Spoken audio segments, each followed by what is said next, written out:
Here's a fact. You can be the smoothest, safest rider out there, but one day, something will go wrong. A car pulls out, someone slams their brakes, or a corner tightens unexpectedly. What you do in that next 2 seconds determines everything. So today we're diving into how to stay calm, react smart, and handle emergencies like a pro. And hopefully I won't have any emergencies on this ride, but it's nothing I can actually demonstrate for you. So why this actually matters. Most motorcycle crashes happen because of reaction, not the original mistake.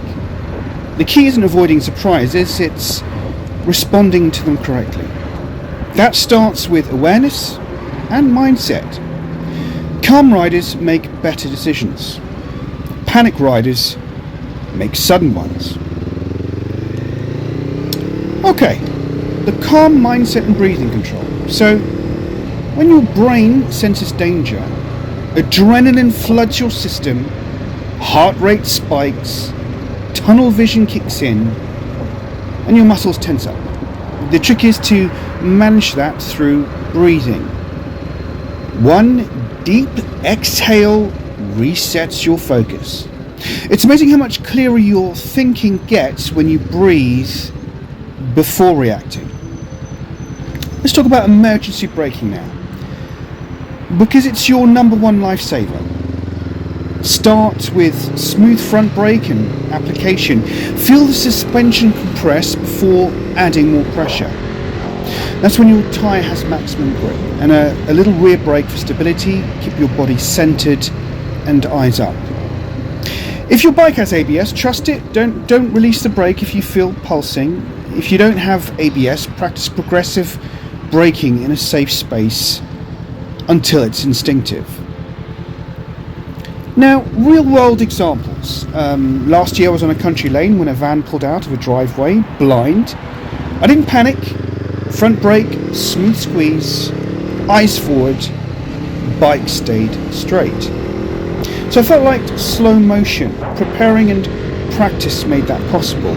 Panic and grabbing that lever wouldn't have locked the front, and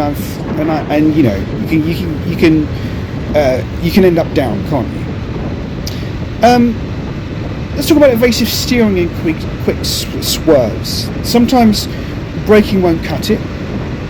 You need to go around the problem. The technique is called counter steering. Push the bar in the direction you want to go, quick push right, then left to recover. It's fast, clean, and it works. Now the biggest mistake is mixed steering and braking. Choose one. First swerve, then brake. Now, of course, we've got our always the common term used all the time is the one of target fixation. You need to look where you want to go, and I've stressed that again and again and again. So, when something goes wrong, your eyes lock onto that threat. A car bumper, a curb, a deer. That's target fixation, and your body naturally steers towards what you're looking at. Now, what's the cure? You train your eyes to look at your escape route, not the danger. So on track days or car parks, practice looking through the gap, not on the obstacle. Now, it's not always about what's ahead. A lot of riders get hit from behind at lights as well. Keep your bike in gear, eyes on your mirrors, and your front wheel slightly angled towards an escape route, like a gap between lanes. If the car behind isn't slowing, you've got a way out. Awareness isn't just forward, it's 360 degrees. Now, you've also got corner emergencies. Let's say you might be in a mid-corner and suddenly the bend tightens or there's gravel. What would you do then? First rule, don't grab the brake. That's how front ends wash out. Instead, gently roll off the throttle, look through the bend and trust the tyres. A little extra lean and patience will carry you through. And remember, the bike can lean further than what you think.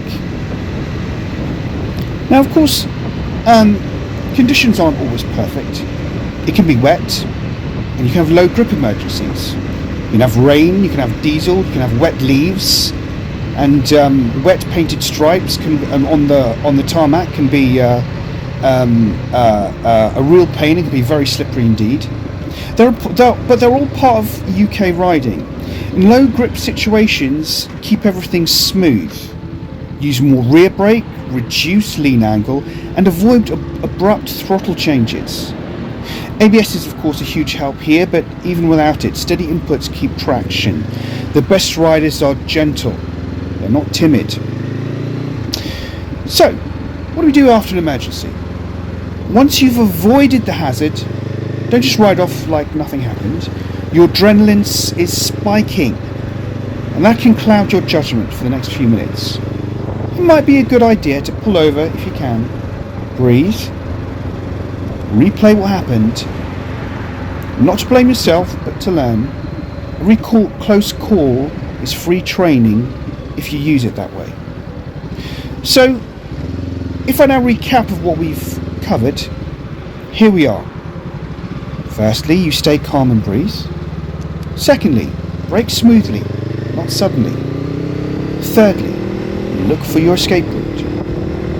Number 4, trust your tyres. And number 5, and most importantly, practice before it matters. Emergencies don't have to end in panic. They can be handled with precision and control if you are indeed ready.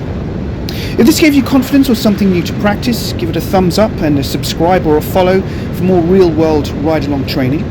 Drop a comment for me below. What's the closest call you've ever had, and how did you handle it? Stay sharp, stay smooth. Remember, it's not just about the journey, it's also about the ride. And I'll see you in the next one. Take care. Bye-bye.